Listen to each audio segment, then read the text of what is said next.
Right, welcome to back to MD Model Works in association with Oldclad 2.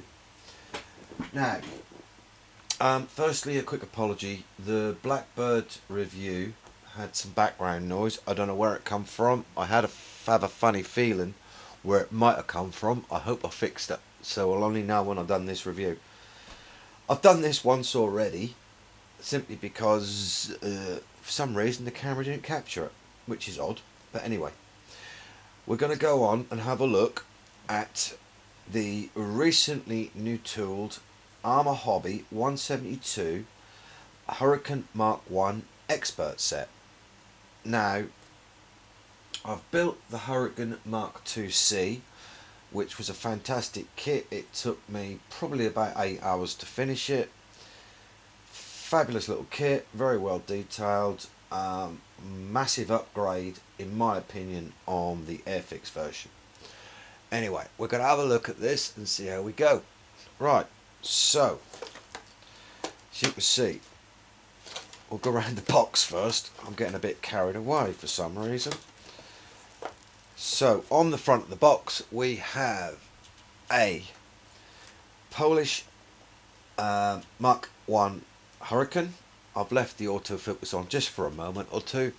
As you can see there, beautiful scape with another one taken off behind it.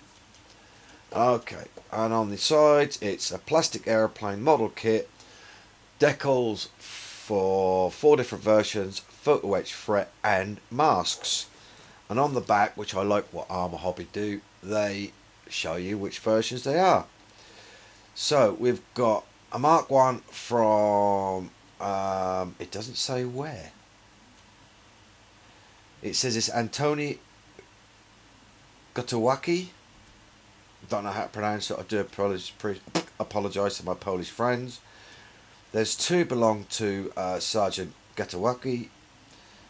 There's a 3rd one, Joseph Frantisek and Robert Kershaw, which is actually a tropical version, made in South African tropical version.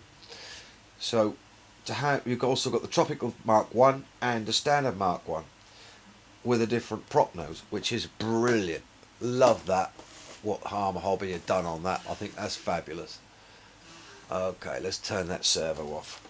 Alright, you got in the box. So in the box, and that is it, we have our instruction manuals, which we'll go look at first. Let's get that into focus, into the right place. So on the front we have masks for the wheels, for the navigation lights and for the cockpit. Like that idea. We've got a little photo etch unit. Brilliant. It's Call Out and Attacker Hobbies. We won't be using them. We will only be using Alclad 2 mil-spec colours. And we go through and straight away we're into the wheel well. And lots of detail going down at the wheel well. It looks like this time we may have to put the gear in first. I'll have to check that. On the original one that I did, the Mark 2C, that didn't have to happen, but if we could slide it in, all well and good. After a bit of checking before you do it, be fine. So we've got the gear bay going down with a nice piece of photo etch in between, gives us lots of detail. The wing sections join in, the seat to the bulkhead with PE, I presume it's a handbrake, I don't know to be truthful. PE seat belts, lovely touch. PE instrument panel, lots of PE in the side walls, again fabulous little touch. Making up the cradle for the cockpit set, as you know, it was like in a box situation when it was done. More parts of the box going in, and also the IP going into the side. You've got your rudder pedals being replaced by PE and your joystick control. Your fuselage are then joining together. Then you have your horizontal stabilizer, your vertical stabilizer, and the wings all joining in with the bottom of the cockpit going upwards. Great idea. Love that.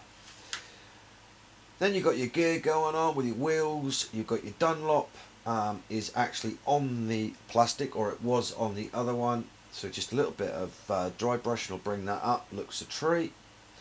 You've got the radiator going on. You've got the option of the tropical air intake going on there if you want to do that.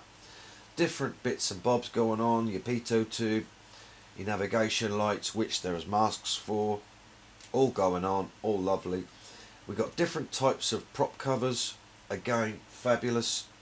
Your cockpit going down with more PE going on, and then we get to our versions. So we've got, which again we're going to use mil-spec colours, so we've got our dark earth, our dark green, and our sky type S, which is our standard early Battle of Britain colours. So we have, this is the first version, 1940 Battle of Britain. This is also 1940 Battle of Britain. This one was a Polish squadron shot down, some kills. Again, another Battle of Britain one, fabulous. And then we've got our tropical one. Don't like that on the nose. I don't know why, I just don't. It's me. But yep, lovely, easy to read, easy to follow instructions. We go then into our decals. Now, these are again printed by TechMod. Now, I used these again on the last kit. There is very, very, very little carrier film. The decals go down really nicely with set and sole, so there's nothing to worry about them. They are a bit glossy, but once you satin them down, they'll be absolutely fine. Excuse the noise. That'll be fine. Right, then we have in our little bag here, we have they're die cut masks. Can't really show you much, but they are all die cut and they look really, really nice. That's great, might even use them this time. And a small photo etch fret, which is absolutely full of brass photo etch. It is thin, the photo etch is extremely detailed and looks really nice, so hopefully that's going to look good on this. Right, put that away. We'll come straight in, or put that out of the bag. Put that there. Our clear parts. 2 cockpits, one for open, one for closed. Brilliant. They are as clear can be, considering the angles and the size, and they look glorious again. Very nicely done. They even supply the end navigation lights, so if you want to take them out of there and do that, you can. Very nicely done. That to one side, and then we come on to a small sprue with 3 prop covers. Something you don't see very often. Very, very nicely done. The wheels, and this time they have got Dunlop written on them. Very nicely done. No flash whatsoever. Everything looking neat and tidy. Easy clean up on all the parts, like that. Then we come to the one and only main sprue. Okay, right, the difference between this and the Airfix 172 is you ain't going to get any soldiers hiding in the trench lines on this. They are very well done. I'm not saying they're to scale, but they are very neat, very small, very shallow, and not very wide, and they look absolutely incredible. It looks very, very good. So you've got 2 types of paddle props, which look really good. All the detail inside the cockpit looks great, and of course with the PE added, it's going to look fabulous. You've got an instrument panel which is already there, which obviously will take everything off there and put the PE in. Now, something that Arma have already done, have got the mob release points well out of the way on one of their first kits. Absolutely brilliant. As I said, the detail is good. There's only one sprue, that's it. and I think it's brilliant. If you've got a new model to the game, you've done it when you're a youngster or whatever, coming back, then this is a kit to start off with. Lovely little kit. I know it goes together well. Well worth the money. I think this is about £16 retail. Fabulous kit. And that is all you're going to get.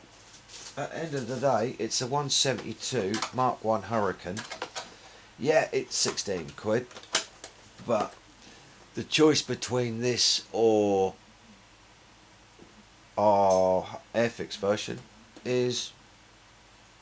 it's a no-brainer. Go for this one. Okay, well, thanks for watching. Hopefully we'll be back with another review soon. I know it was a quick one, but there you go. They can't all take half an hour.